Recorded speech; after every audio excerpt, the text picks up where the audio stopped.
नमस्कार, ये आकाशवाणी चंडीगढ़ है। अब आप रतिका से प्रादेशिक समाचार सुनिए।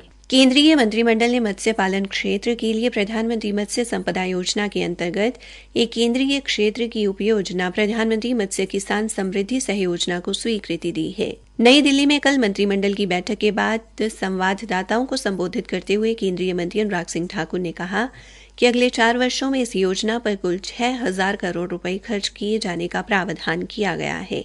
उन्होंने कहा कि इसमें से 3,000 करोड़ रुपए सार्वजनिक वित्त से मिलेंगे। इसमें विश्व बैंक और विदेशी पोर्टफोलियो निवेशक विभाग से मिलने वाली राशि शामिल है। बाकी 50% धनराशि का योगदान निजी क्षेत्र के लाभार्थी करेंगे। श्री ठाकुर ने कहा कि ये योजना मत्स्य क्षेत्र को धीरे धीरे विधि संगत बनाने में सहायक होगी। संसद ने जल प्रदूषण की रोकथाम एवं नियंत्रण संशोधन विधेयक 2024 पारित कर दिया है। लोकसभा ने इसे कल मंजूरी दी, जबकि राज्यसभा इसे पहले ही पारित कर चुकी है। इस अधिनियम में जल प्रदूषण को रोकने और नियंत्रित करने के लिए केंद्रीय एवं राज्य प्रदूषण नियंत्रण बोर्ड की स्थापना का प्रावधान है। विधेयक में कई उल्लंघनों को अपराध की श्रेणी से बाहर किया गया है और जुर्माने का प्रावधान किया गया है। प्रधानमंत्री नरेंद्र मोदी ने केंद्रीय मंत्रिमंडल के निर्णयों की सराहना की है। सोशल मीडिया पोस्ट में प्रधानमंत्री ने लिखा कि मत्स्य पालन और जलीय कृषि अवसंरचना विकास निधि विस्तार से मछुआरों को आसानी से ऋण मिलेगा और मत्स्य पालन क्षेत्र के बुनियादी ढांचे में सुधार होगा। श्री मोदी ने कहा कि प्रधानमंत्री मत्स्य किसान समृद्धि सह योजना से मत्स्य क्षेत्र से जुड़े सूक्ष्म, लघु एवं मध्यम उद्यमियों को प्रोत्साहन मिलेगा। हरियाणा के मुख्यमंत्री मनोहर लाल ने कहा है कि परिवार पहचान पत्र जैसी व्यवस्था दुनिया भर में कहीं भी नहीं है। प्रधानमंत्री नरेंद्र मोदी ने भी हरियाणा की इस अनूठी पहल का अध्ययन करने को कहा है, जिसके बाद कई राज्यों की टीमें हरियाणा आई हैं। मुख्यमंत्री कल चंडीगढ़ से पंचकूला में परिवार पहचान पत्र को लेकर आयोजित कार्यशाला को संबोधित कर रहे थे।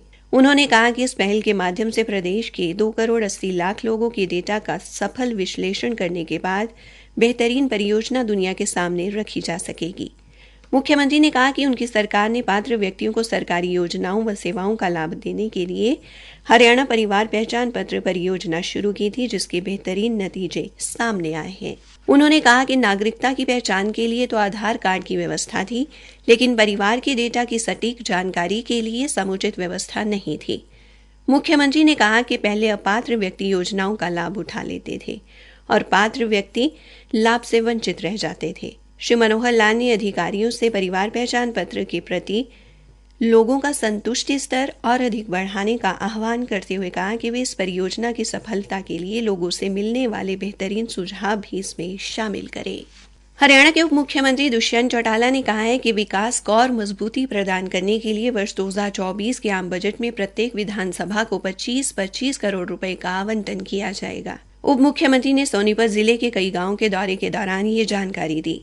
उन्होंने बताया कि प्रदेश के सभी 18,000 तालाबों का सौंदर्यीकरण किया जाएगा, जिसके लिए तालाब प्राधिकरण बनाया गया है। उन्होंने बताया कि इनमें से लगभग 2,000 तालाबों का सौंदर्यीकरण किया जा रहा है, जिस पर लगभग 800 करोड़ रुपए खर्च होंगे। श्री चौटाला ने कहा कि सरकार ने किसान हित में कई काम किए हैं। अब किसानों को फसल बेचने के लिए मंडियों में कई दिन तक इंतजार नहीं करना पड़ता और सरकार निर्धारित समय अवधि में सीधा भुगतान किसानों के खातों में करती है। उप मुख्यमंत्री ने कहा कि खरखौदा में मारुति का संयंत्र लग रहा है, जो क्षेत्र की दशा बदल देगा। उन्होंने कहा कि अभी से जमीनों की कीमतें बढ़ गई हैं, जिसका सीधा लाभ किसानों को मिल रहा है। मारुति के आने पर अन्य सैकड़ों कंपनियों ने भी यहां अपने संयंत्र स्थापित करने के लिए जमीन ली है। हरियाणा सरकार ने सिरसा, हिसार, पलवल, महेंद्रगढ़, झज्जर और रेवाड़ी में ग्रामीण संवर्धन जलापूर्ति कार्यक्रम के तहत 56 करोड़ 36 लाख रुपए से अधिक लागत की 10 नई परियोजनाओं का कार्य शुरू करने का निर्णय लिया है। मुख्यमंत्री मनोहर लाल ने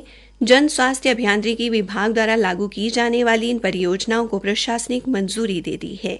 इसी के साथ ये समाचार बुलेटिन समाप्त हुआ।